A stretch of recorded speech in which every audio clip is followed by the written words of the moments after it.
नमस्कार, आपका स्वागत है universe power healing by Neelam channel में। I am reiki grand master Neelam. ओम गंगणेशाय नमः। त्वमेव माता च पिता त्वमेव बन्धुश्च सखा त्वमेव विद्या द्रविणं त्वमेव सर्वं मम देव। गुरुर्ब्रह्मा गुरुर्विष्णु गुरुर्देवो महेश्वरा। गुरुर्साक्षात् परं ब्रह्म तस्मै श्री गुरुवे नमः। ओम शांति शांति शांति। ओम सदा भवानी दाहिनी सम्मुख रहे गणेश। पांच देव मिली रक्षा करे ब्रह्मा विष्णु महेश। प्रेम से बोलिए श्रीमद् भागवत गीता की जय। श्री कृष्ण भगवान की जय। अथाष्टादशो अध्यायः। अर्जुन बोले, हे महाबाहु, हे अंतर्यामी, हे वासुदेव, मैं संन्यास और त्याग के तत्व को अलग अलग जानना चाहता हूँ। श्री भगवान बोले, कितने ही पंडित जन तो काम में कर्मों के त्याग को संन्यास समझते हैं तथा दूसरे विचार कुशल पुरुष सब कर्मों के फल को त्याग कहते हैं।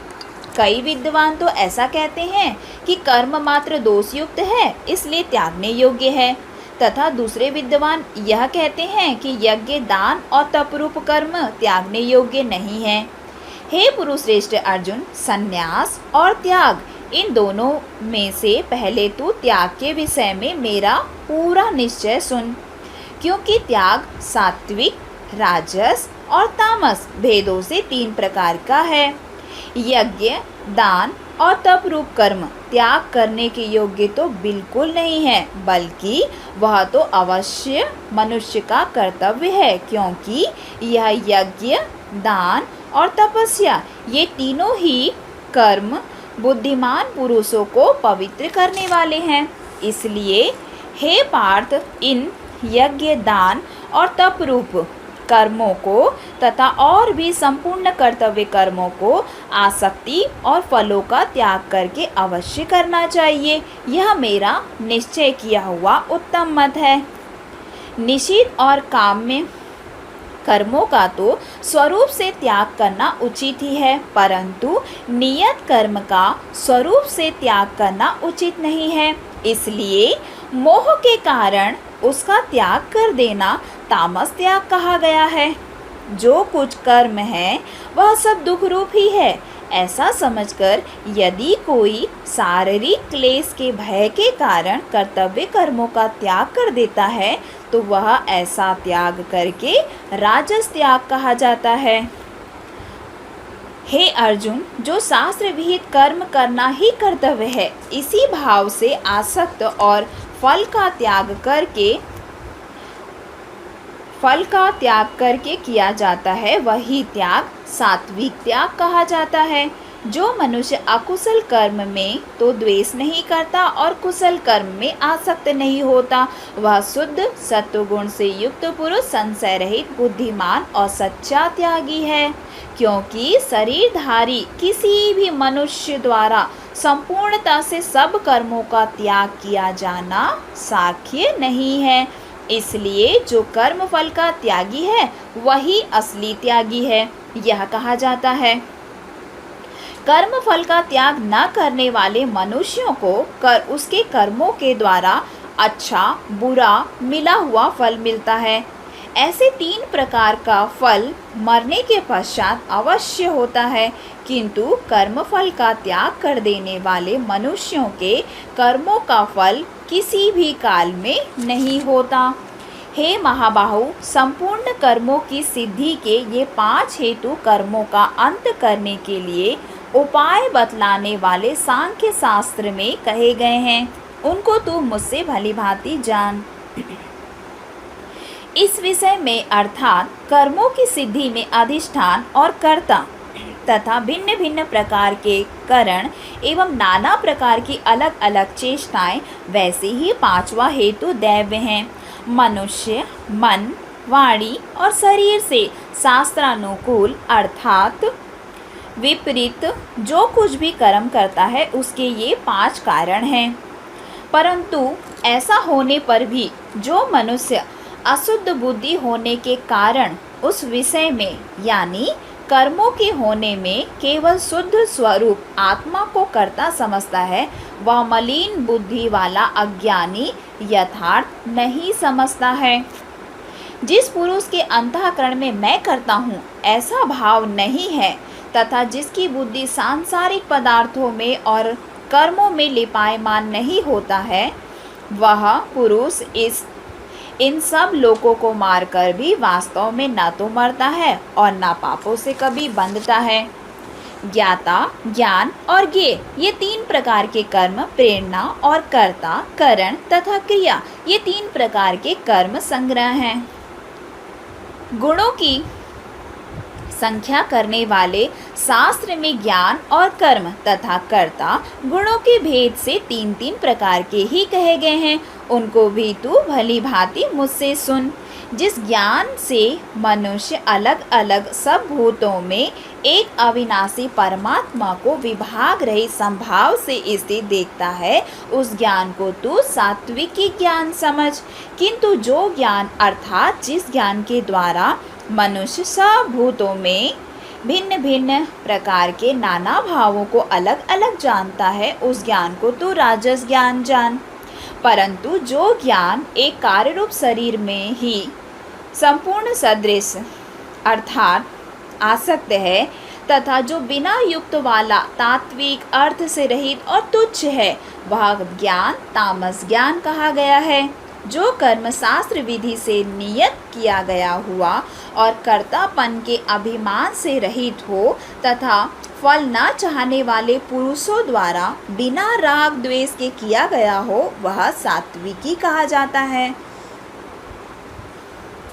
परंतु जो कर्म बहुत परिश्रम से युक्त होता है तथा भोगों को चाहने वाले पुरुषों द्वारा अहंकार से युक्त पुरुषों द्वारा किया जाता है, वह कर्म राजस कहा गया है। जो कर्म परिणाम, हानि, हिंसा और सामर्थ्य का न विचार कर केवल अज्ञान से आरंभ कर दिया जाता है, वह कर्म तामस कहा गया है। जो कर्ता संग्रह रहित अहंकार के वचन न बोलने वाला, धैर्य और उत्साह से युक्त तथा कार्य के सिद्ध होने और न होने में हर्ष शोकादि विकारों से रहित है, वह सात्विकी कहा जाता है। जो कर्ता आसक्ति से युक्त कर्मों के फल को चाहने वाला और लोभी है तथा दूसरों को कष्ट देने के स्वभाव वाला अशुद्धाचारी और हर्ष शोक से लिप्त है, वह राजस कहा गया है। जो कर्ता आयुक्त शिक्षा से रहित घमंडी, धूर्त और दूसरों की जीविका का नाश करने वाला तथा शोक करने वाला आलसी और दीर्घसूत्री है, वह तामस कहा गया है। हे धनंजय, अब तू बुद्धि का और घृति का भी गुणों के अनुसार 3 प्रकार का भेद मेरे द्वारा संपूर्णता से विभाग पूर्वक कहा जाने वाला है, सुन। हे पार्थ, जो बुद्धि प्रवृत्ति मार्ग और निवृत्ति मार्ग, कर्तव्य और अकर्तव्य को, भय और अभय को तथा बंधन और मोक्ष को यथार्थ जानती है, वही बुद्धि सात्विकी है। हे पार्थ, मनुष्य जिस बुद्धि के द्वारा धर्म और अधर्म को तथा कर्तव्य और अकर्तव्य को भी यथार्थ नहीं जानती, वह बुद्धि राजसी है। हे अर्जुन, जो तमोगुण से घिरी हुई बुद्धि अधर्म को भी यह धर्म है ऐसा मान लेती है तथा इसी प्रकार अन्य संपूर्ण पदार्थों को भी विपरीत मान लेती है, वह बुद्धि तामसी है। हे पार्थ, जिस अव्यभिचारिणी धारण शक्ति मनुष्य ध्यान योग के द्वारा मन, प्राण और इंद्रियों की क्रियाओं को धारण करता है, वह घृति सात्विकी है। परंतु हे पृथापुत्र अर्जुन, फल की इच्छा वाला मनुष्य जिस धारण शक्ति के द्वारा अत्यंत आसक्ति से धर्म, अर्थ और कामों को धारण करता है, वह धारण शक्ति राजसी है। हे पार्थ, दुष्ट बुद्धि वाला मनुष्य जिस धारण शक्ति द्वारा निद्रा, भय, चिंता, दुखों को तथा उन्मत्तता को भी नहीं छोड़ता अर्थात धारण किए रहता है, वह धारण शक्ति तामसी है। हे भारत श्रेष्ठ, अब 3 प्रकार के सुखों को भी तू मुझसे सुन। जिस सुख में साधक मनुष्य हमेशा भजन, ध्यान और सेवादि के अभ्यास से रमण करता है और जिससे दुखों के अंत को प्राप्त होता है, जो ऐसा सुख है वह आरंभ में यद्यपि विषय के तुल्य लगता है, परंतु परिणाम में अमृत के तुल्य है। इसलिए वह परमात्मिक विषय बुद्धि के प्रसाद से उत्पन्न होने वाला सुख सात्विक कहा गया है। जो सुख विषय और इंद्रियों के संयोग से होता है, वह पहले भोग में अमृत के तुल्य प्रतीत होने पर भी परिणाम में विष के तुल्य होता है, इसलिए वह सुख राजस कहा गया है। जो सुख भोग काल में तथा परिणाम में भी आत्मा को मोहित करने वाला है, वह निद्रा, आलस्य और प्रमाद से उत्पन्न सुख तामस कहा गया है। पृथ्वी में या आकाश में अथवा देवताओं में तथा इनके सिवा और भी कहीं भी ऐसा कोई भी सत्व नहीं है जो प्रकृति के द्वारा उत्पन्न इन तीनों गुणों से बच सकता है। हे परम तप, ब्राह्मण, क्षत्रिय और वैश्य के तथा शूद्रों के कर्म स्वभाव से उत्पन्न गुणों के द्वारा अलग अलग किया गया है। अंतःकरण का निग्रह करना, इंद्रियों का दमन करना, धर्म पालन के लिए कष्ट सहना, शरीर के बाहर और भीतर से शुद्ध रहना, दूसरों के अपराधों को क्षमा करना, मन, इंद्रिय और शरीर को सरल रखना, वेद शास्त्र, ईश्वर और परलोक आदि में श्रद्धा रखना, वेद शास्त्रों का अध्ययन अध्यापन करना और परमात्मा के तत्व का अनुभव करना, ये सब के सभी ब्राह्मण के स्वाभाविक कर्म हैं। शूरवीरता, तेज, धैर्य, चतुरता और युद्ध में ना भागना, दान देना और स्वामी भाव, ये सब के सब क्षत्रिय के स्वाभाविक कर्म हैं। खेती, गोपालपान, क्रय विक्रय रूप सत्य व्यवहार, ये वैश्य के स्वाभाविक कर्म हैं तथा सब वर्णों का ही सेवा करना शूद्र का भी स्वाभाविक कर्म है। अपने अपने स्वाभाविक कर्मों में तत्परता से लगा हुआ मनुष्य भगवत प्राप्ति रूप परम सिद्धि को प्राप्त हो जाता है। अपने स्वाभाविक कर्मों में लगा हुआ मनुष्य जिस प्रकार से कर्म करके परम सिद्धि को प्राप्त होता है, उस विधि को तू मुझसे सुन। जिस परमेश्वर से संपूर्ण प्राणियों की उत्पत्ति होती है और जिसे यह समस्त जगत व्याप्त है, उस परमेश्वर की अपने स्वाभाविक कामों द्वारा पूजा करके मनुष्य परम सिद्धि को प्राप्त हो जाता है। अच्छी प्रकार आचरण किए हुए दूसरों के धर्म से गुण रहित भी अपना धर्म श्रेष्ठ है, क्योंकि स्वभाव से नियत किए हुए स्वधर्म रूप कर्मों को करता हुआ मनुष्य पाप को प्राप्त नहीं होता। अतएव हे कुंती पुत्र, दोष युक्त होने पर भी सहज कर्म को नहीं त्यागना चाहिए, क्योंकि धुएं से अग्नि की भांति सभी कर्म किसी न किसी दोष से तो युक्त होते ही हैं। सर्वस्त्र आसक्ति रहित बुद्धि वाला, स्पृहा रहित और जीते हुए अंतःकरण वाला पुरुष सांख्य योग के द्वारा उस परम नैष्य कर्म सिद्धि को प्राप्त होता है, जो कि ज्ञान योग की परानिष्ठा है। और नैष्य कर्म सिद्धि को जिस प्रकार से प्राप्त होकर मनुष्य ब्रह्मा को प्राप्त होता है, उस प्रकार को हे कुंती पुत्र तू मुझसे संक्षेप में समझ। विशुद्ध बुद्धि से युक्त तथा हल्का सात्विकी और नियमित भोजन करने वाला, शब्दार्थी विषयों का त्याग करके एकांत और शुद्ध देश का सेवन करने वाला, सात्विक धारण शक्ति के द्वारा अंतःकरण और इंद्रियों का संयम करके मन, वाणी और शरीर को वश में कर लेने वाला, राग द्वेष को सर्वदा नष्ट करके भली भांति दृढ़ वैराग्य का आश्रय लेने वाला तथा अहंकार, बल, घमंड, काम, क्रोध और परिग्रह का त्याग करके निरंतर ध्यान योग के परायण रहने वाला, ममता रहित और शांति युक्त पुरुष सच्चिदानंद घन ब्रह्मा में अभिन्न भाव से स्थित होने वाला पात्र होता है। फिर वह सच्चिदानंद घन ब्रह्मा में एक ही भाव से स्थित प्रसन्न मन वाला योगी ना तो किसी के लिए शोक करता है और न किसी की आकांक्षा करता है।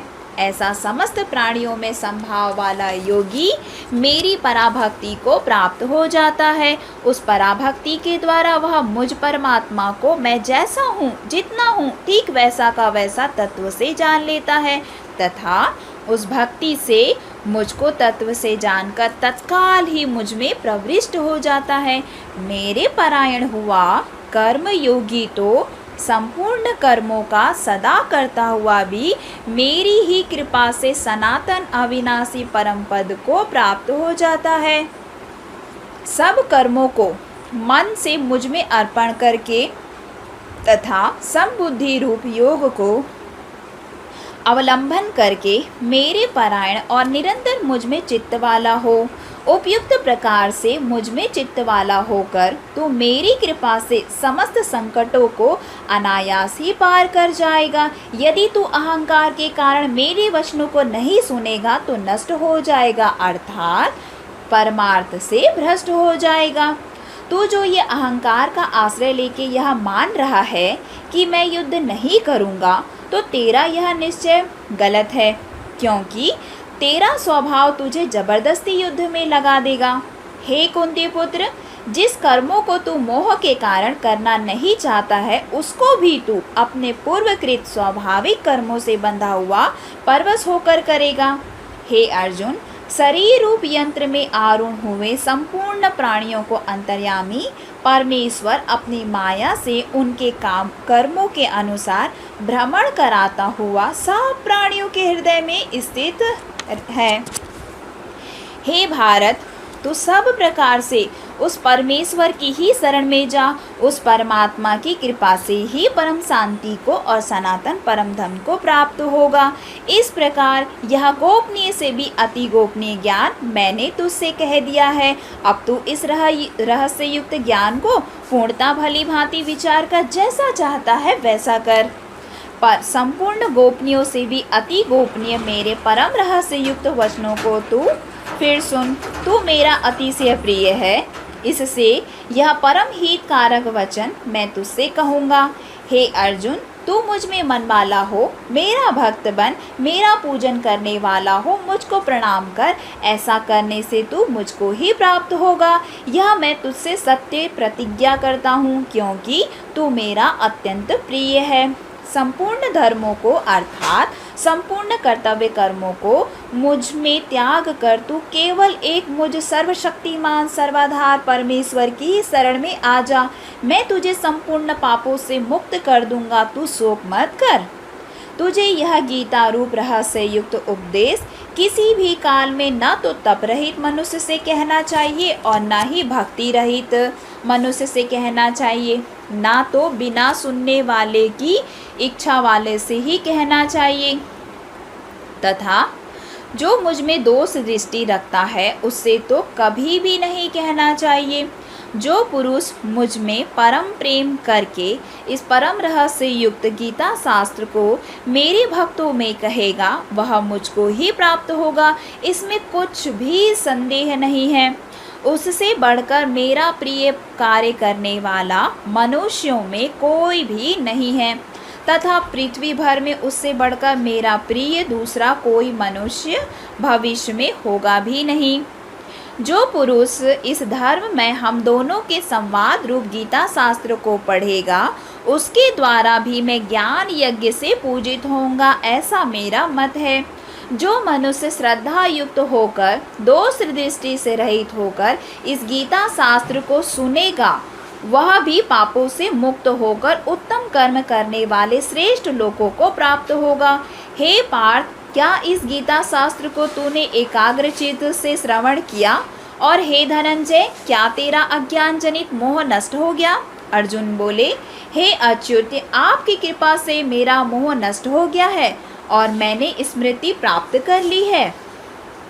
अब मैं संशय रहित होकर स्थित हूँ, अतः आपकी आज्ञा का पालन करूँगा। संजय बोले, इस प्रकार मैंने श्री वासुदेव और महात्मा अर्जुन के इस अद्भुत रहस्य युक्त रोमांचकारक संवाद को सुना।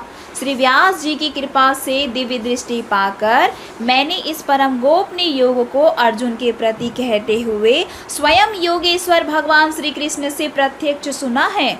हे राजन, भगवान श्री कृष्ण और अर्जुन के इस रहस्य युक्त कल्याणकारक और अद्भुत संवाद को पुनः पुनः स्मरण करके मैं बारंबार हर्षित हो रहा हूँ। हे राजन, श्री हरि के इस अत्यंत विलक्षण रूप स्वरूप को भी पुनः पुनः स्मरण करके मेरे चित्त में महान आश्चर्य होता है और मैं बार बार हर्षित हो रहा हूँ। हे राजन, जहाँ योगेश्वर श्री कृष्ण भगवान हैं और जहाँ गांडीव धनुषधारी अर्जुन है, वहीं पर श्री विजय विभूति और अचल नीति है, ऐसा मेरा मत है।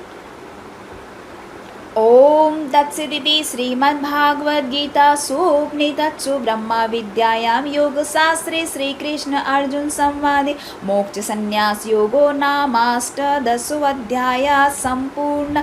श्री कृष्ण भगवान की जय। श्रीमद्भागवत गीता की जय। अगर आपको यह वीडियो पसंद आया है तो प्लीज लाइक करें एंड सब्सक्राइब करें। अगर आप कुछ कहना चाहते हैं या पूछना चाहते हैं तो नीचे कमेंट बॉक्स में आप अपना क्वेश्चन या अपना कमेंट दे सकते हैं। धन्यवाद।